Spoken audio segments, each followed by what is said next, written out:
This is part two of a three-part educational model produced by the Center for Global Peace Through Commerce. The Center is one of the three signature programs of the Brennan School of Business at Dominican University. What we're going to be talking about in this lesson is biofuels generally, and more specifically, the use of yellow and brown cooking waste grease as a biofuel. Let's first put this lesson in a broader context, though. We live in a time of history which is truly remarkable. In fact, I've always loved the words of Stuart Hart, the author of Capitalism at the Crossroads, who calls the next 20 years of our history the most important time in the history of humankind. I don't frankly think that's a hyperbole. There are certain incredible megatrends that are causing this time in our history to be so important. One of those megatrends is the growth of population. It's remarkable, but our population in 1950 on the Earth was 2 billion people. Just 62 years later, the population grew to in excess of 7 billion people. That's 3.5 times growth in our population in 62 years. That will cause a dramatic change in how we deal with our world. One of the other major factors affecting our times is climate change. We are, as a race, human race, now putting 9 billion tons of CO2 into the atmosphere annually. 7 billion of that is from a number of sources that are common, but primarily from industrial use, car emission, exhaust, and the like. 2 billion of those tons are emitted into the atmosphere because of deforestation. We are not only putting CO2 into the atmosphere, we are putting 9 other greenhouse gases into the atmosphere. Indeed, CO2 is the largest form of greenhouse gas in quantity, but there are 9 other greenhouse gases, some of which are significantly more dangerous than CO2. This lesson is not strictly about climate change, however. It's more pointedly about reducing a very small part of our reliance on fossil fuel and converting a potentially dangerous hazardous material, namely used cooking oil, into a valuable resource, namely fuel, to power our cars, trucks, and the like. It's about recycling waste cooking oil. It's also about the power of entrepreneurs to change the world. More about that later. There are twin challenges associated with fossil fuel use. One is its scarcity. Consumption of fossil fuel has exceeded discovery over the last 20 years. The other is pollution and greenhouse gases. First of all, in the short term, fossil fuels create emissions which cause health problems. From a longer perspective, fossil fuels are the primary source of greenhouse gases and a cause of long-term climate change. A stable climate results from a balance between incoming solar energy and heat that a planet radiates out to space. A planet's atmosphere complicates this picture. In a nutshell, the sun's rays come down to the Earth fairly much unimpeded, because greenhouse gases and other water vapors and other things in the atmosphere are transparent to the sun's rays. The problem is when the sun's rays hit the Earth, a certain amount of those rays go back out into the atmosphere in the form of infrared radiation. The greenhouse gases absorb some of this infrared radiation, causing the Earth to warm accordingly. What is biofuel? Biofuel is a renewable, cleaner burning fuel which can be used as an alternative to fossil fuels. It's made from various resources, including vegetable oils and animal fats. Without getting into too much science, biodiesel oil is produced from biolipids. That's the fat oil, which is the subset of lipids, and are essential components in all the living cells. There are many sources of these lipids that are used to make a biofuel. On this pictorial display, the ones you will be most familiar with, I suspect, would be corn, which is widely used to make fuel here in the United States called ethanol. One other that I think is importance is the algae oil. Scientists have the most hope for that particular oil for future production of biofuel. What are the advantages of biofuel over petroleum-based products? There are many, but let me just give you the most important. Number one, in a gallon-to-gallon comparison, biofuel has 80% less CO2, has 90% less cancer-causing toxins, produces 50% less particulate matter, and has virtually no sulfur emissions. The graph you're looking at now shows a comparison of biofuels with the fossil fuels. As you can see, the blue lines are, with the exception of soy in Brazil, remarkably less conducive to producing CO2 than the fossil fuel sources. Interesting though, look down at the bottom of the page where you see cooking oil and tallow by a wide margin produces less CO2 than even other biodiesels, certainly by a wide margin more than the fossil fuel.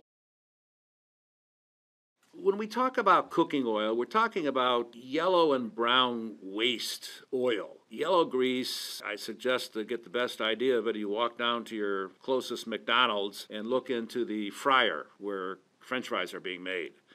All that stuff in there that's bubbling around and gurgling, producing your French fries, is yellow grease.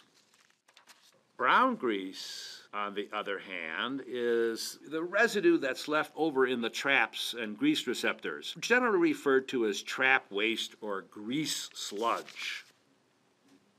There are several advantages of using waste cooking oil, and frankly, many of these advantages we're talking about now also pertain to biofuel generally. It's a fuel source that's readily available. We'll see a chart shortly to show how much cooking oil is produced in the United States. There is really very little infrastructure changes that would have to be made to cars and trucks in order to allow them to run on biodiesel. There's no change of equipment or refining of technology. Pretty much fill up your tank and be on the go. Also, cooking oil provides a net gain in fuel efficiency, reduces greenhouse gas emissions. One of the things we should also consider, and this cannot be said about some of the other biofuels, is the use of waste cooking oil protects and preserves corn and other foodstuffs. We produce biofuels out of corn, and it's had its pluses, but its minuses, of course, are that it affects the price of food. And we've seen that here in the United States.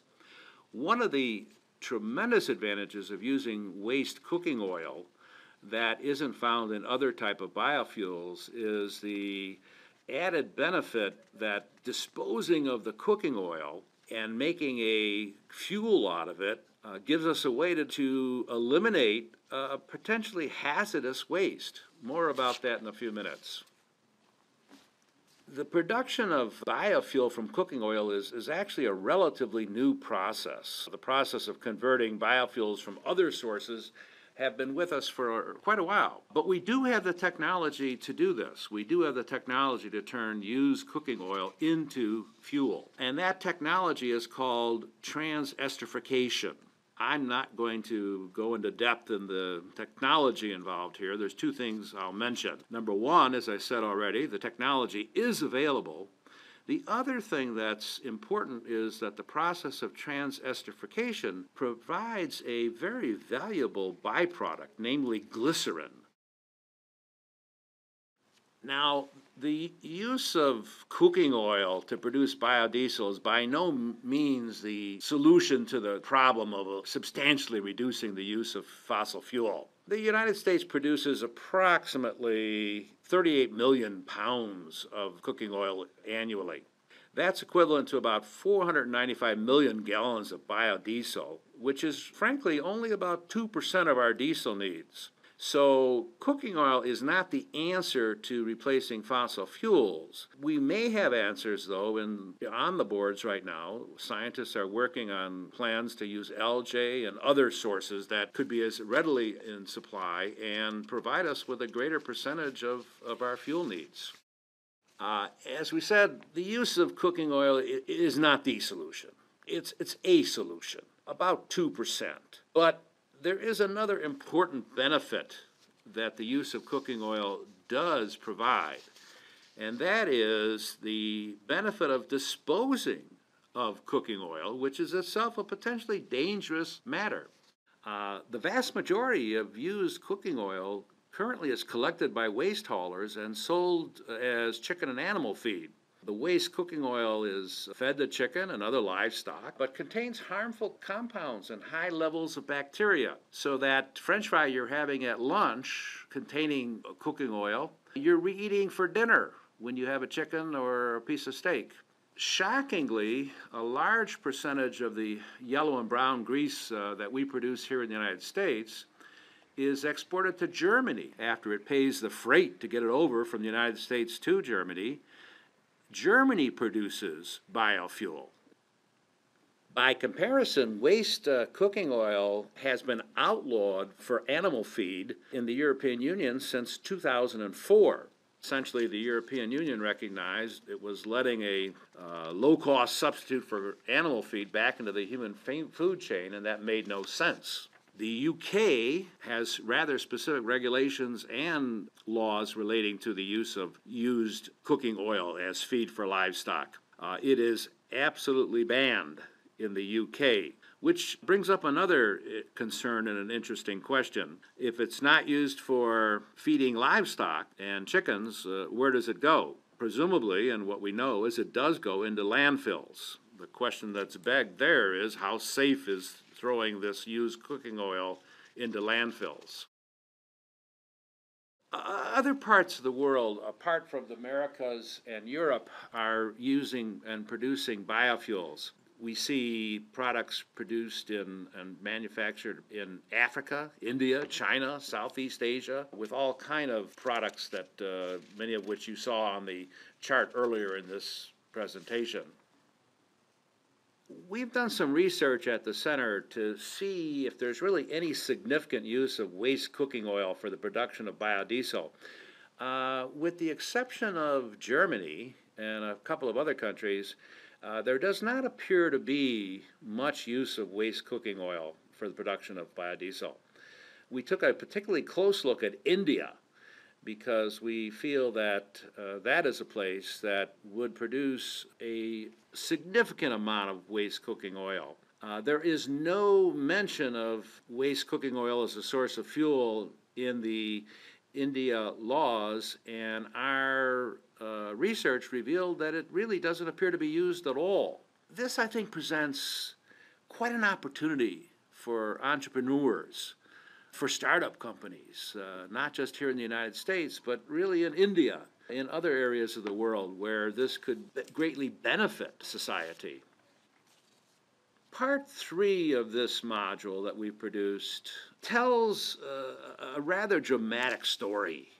It tells the story of Manish Shaw, the founder and president of FOSS Biofuels, that's FOS Biofuels, a startup company now in the planning stages. It tells the story of his dream to make the world a better place and how he's going about that. It also tells the beautiful story about the cooperation between FOSS Biofuels and the village of Blue Island. Blue Island and FOSS are cooperating to bring jobs into Blue Island, good, solid jobs. It also tells the story of creating a meaningful work life for yourself. When you hear Manish and the passion in his voice, you will know what I mean. In part 1 of our module, we give you a number of books, videos, articles, journals to read. I want to point out 2 of them because I find them particularly useful. The first is James Hansen's video, which is posted on TED.com, which incidentally is a tremendous resource. He speaks for 17 minutes rather eloquently on the subject of climate change. The other is another very, very interesting video posted again on TED.com, in which James Baylog, a photographer, shows us a time-lapse glimpse of what's happening to our glaciers and our ice around the world. Finally, I want to recommend to you a book that I found eye-opening and very interesting. That book is Abundance: The Future is Better Than You Think. The authors are listed on the PowerPoint, Demandus and Kotler. The book is fairly remarkable in talking about the great advances that are being made right now by individual entrepreneurs and small and large companies. I guess at the core of their book is their premise that we don't need in the world to find ways to slice up a small pie so that we can help the world. What we really need to do is create a bigger pie. That's what they mean by abundance. These authors are convinced that there are technologies out there that can create a true abundance on our planet.